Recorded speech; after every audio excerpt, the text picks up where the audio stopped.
Pemirsa, kasus pornografi anak di ruang digital semakin marak berdasarkan laporan dari statistik Bareskrim Data National Center in Missing and Exploited Children atau NMEC. Konten kasus pornografi anak Indonesia selama 4 tahun mencapai 5 juta lebih kasus. Indonesia masuk peringkat keempat secara internasional dan peringkat kedua dalam regional ASEAN. Untuk membahasnya, kita telah bergabung secara langsung dengan Ketua KPAI, Mariyati Soliha. Selamat pagi, Bu Mariyati. Apa yang menyebabkan tingginya konten pornografi anak di Indonesia ini sehingga Indonesia berada di nomor 4 secara internasional? Ya, selamat pagi. Ini sangat memprihatinkan ya, tentu KPAI sejalan tadi beberapa kasus yang sudah diungkap gitu ya. Kita juga melihat dari sisi bagaimana kepolisian ini sudah bekerja sama dengan berbagai negara. Ini tentu karena bersifat transnasional, bisnis pornografi ini menyasar ya anak-anak kita, dan hari ini mengapa mereka juga masuk dalam keluarga rentan.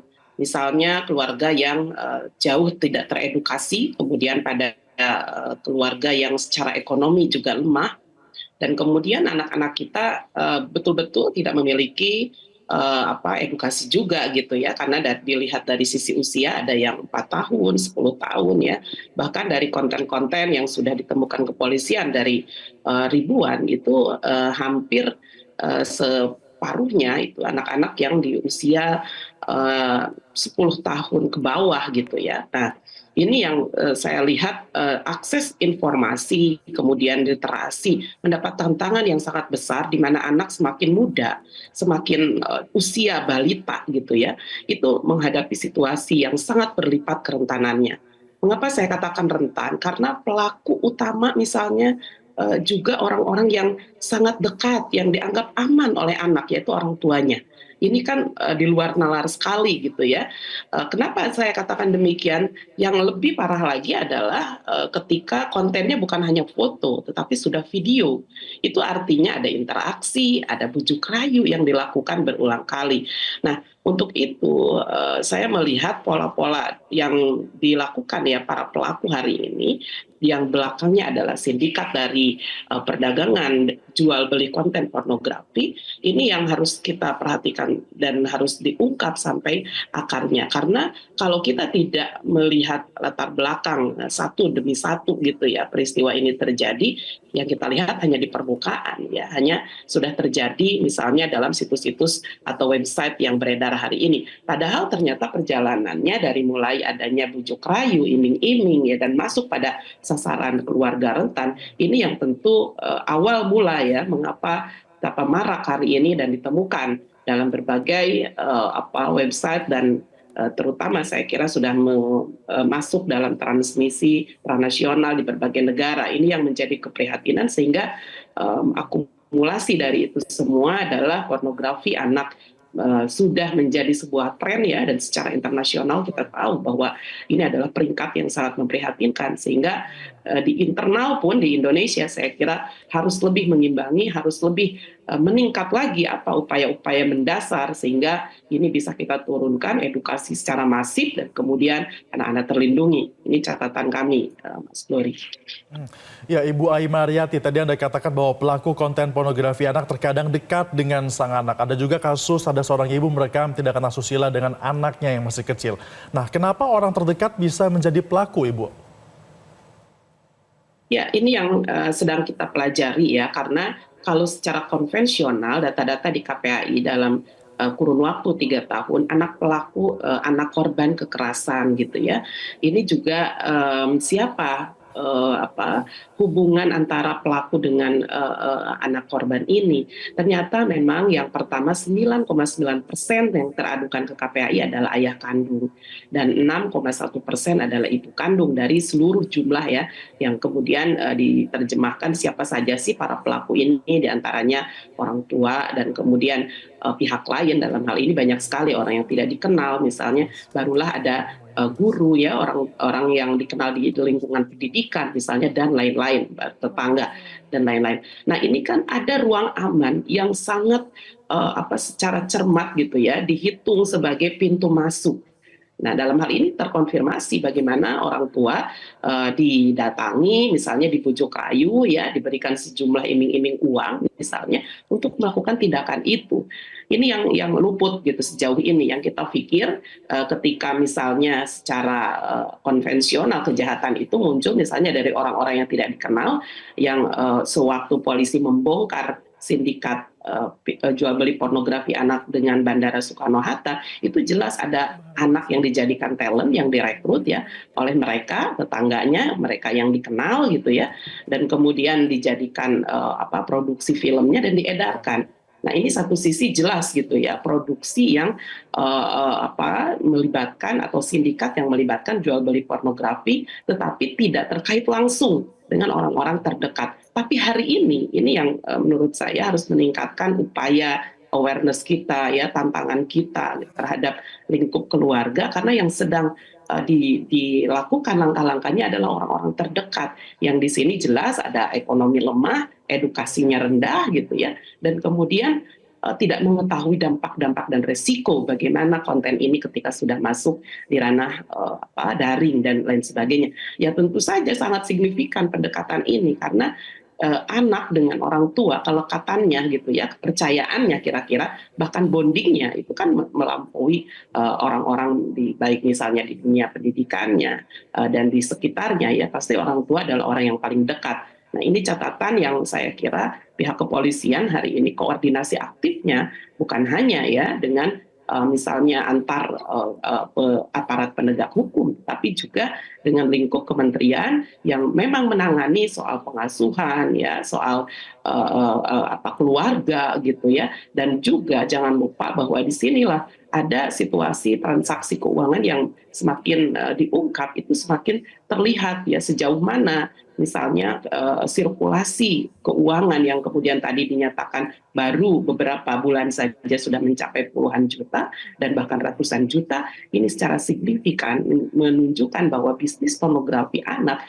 itu betul-betul menjadi ladang dari sindikat yang melibatkan bukan hanya di Indonesia tetapi juga transnasional antar negara. Oke, baik. Bu Mariyati, lalu kira-kira apa yang mempengaruhi konten pornografi anak ini cenderung tinggi? Adakah penyimpangan atau apa nih? Kalau diungkap satu persatu ya, diantaranya adalah memang besarnya demand ya, baik itu di Indonesia maupun antar negara. Saya kira untuk mengetahui apakah pola orientasi seksual atau kita seringkali banyaknya pedofilia gitu ya, atau memang di sini adalah lahan bagi sebagian orang yang memang terus gitu ya, era digitalisasi ini kan menunjukkan sisi yang disrupsi yang harus kita waspadai. Ya, ini tentu saja bukan soal apakah terjadi orientasi seks terhadap anak sedemikian hebat ya, akan tetapi yang harus dilihat adalah dimanapun ketika eksploitasi tertentu ya dianggap sangat mudah, sangat gampang gitu, apalagi kurang perhatian serius misalnya dari berbagai aparat penegak hukum dan menjanjikan limpahan ekonomi secara luar biasa, saya kira supply demand ini tidak putus ya, suppliernya jelas gitu, mereka menyasar kelompok-kelompok yang semakin rentan ternyata semakin mudah, dan demand-nya adalah bukan hanya masyarakat kita tetapi juga dunia. Nah, oleh sebab itu kan yang harus dilakukan adalah pendekatan secara komprehensif tadi, percepatan dan kemudian penegakan hukum. Ini yang di level keluarga pasti kita akan bertemu dengan dilema-dilema hukum, sehingga bisa kita bayangkan ya, anak balita ditinggal ibu sehari saja sudah seperti apa.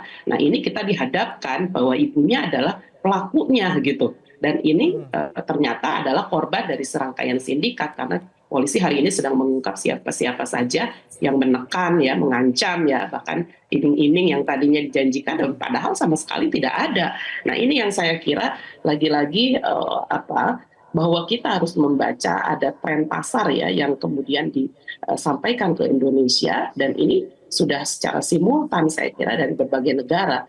Oleh sebab itu temuan-temuan yang ini juga ada konten seksual abuse anak antar negara harus melibatkan juga kepolisian antar negara untuk melakukan langkah-langkah pengungkapan gitu.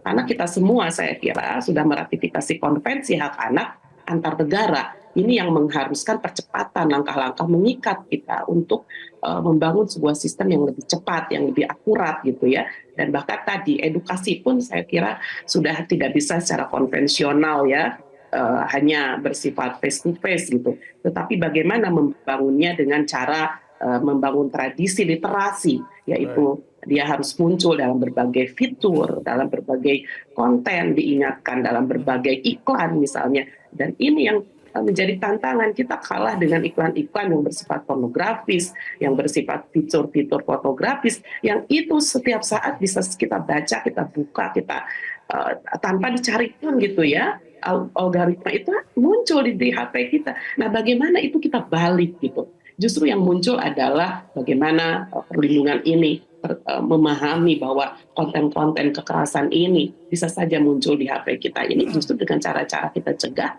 kita tolak, dan sudah terkikis gitu. Algoritma kita kalah dengan situasi yang mengancam anak-anak. Nah, ini yang tentu saja di mind ini gitu yang harus kita balik gitu ya, sehingga kemudahan akses terhadap situasi itu mendapatkan berbagai langkah-langkah upaya yang bisa tergantikan dengan adanya edukasi, literasi gitu yang terhindar dari upaya-upaya itu. Saya kira berbagai aplikasi yang bisa diadaptasi oleh setiap keluarga, orang tua ya, yang itu juga salah satunya adalah parenting control terhadap gadget anak. Saya kira sudah membaik hari ini. Akan tetapi bagaimana lingkup yang bisa kita berikan, yaitu tradisi literasi yang dengan serta-merta ya, seorang anak, orang tua itu dengan mudah menjadi kelompok yang teredukasi. Ini yang masih saya kira harus ditingkatkan oleh Kemenkominfo misalnya,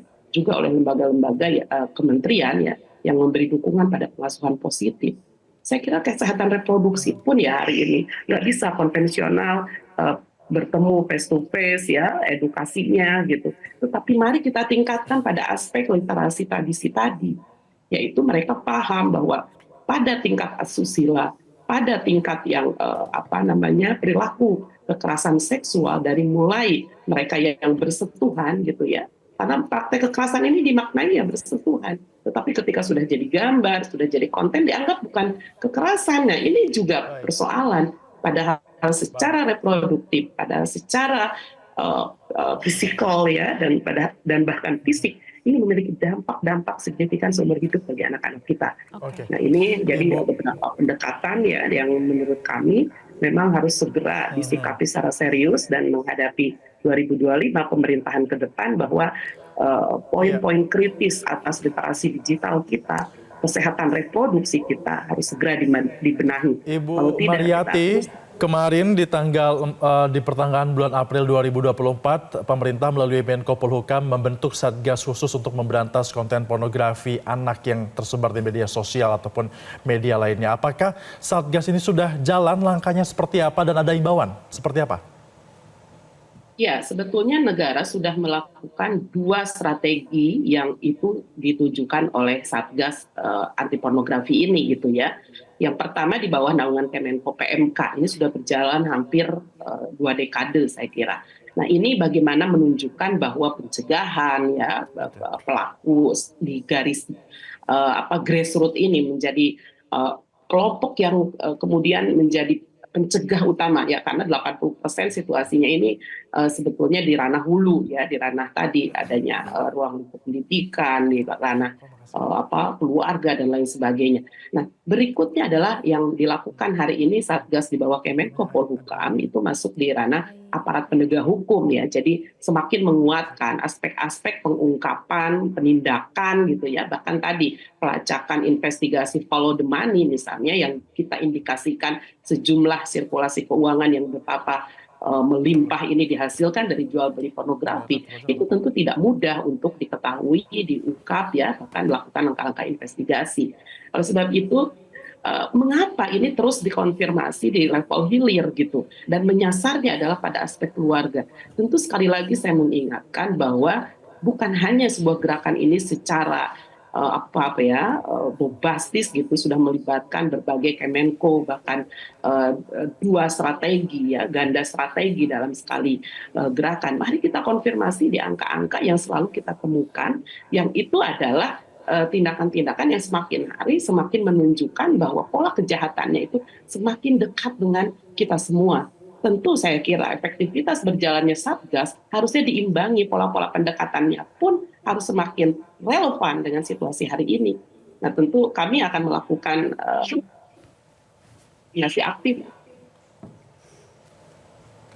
Oke, baik Ibu Ai Mariyati, berarti intinya adalah harus ada sosialisasi intensif dari pemerintah kepada para keluarga khususnya yang punya anak terhadap konten pornografi anak ini.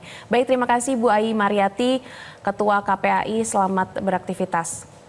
Jelajahi cara baru mendapatkan informasi. Download Metro TV Extend sekarang.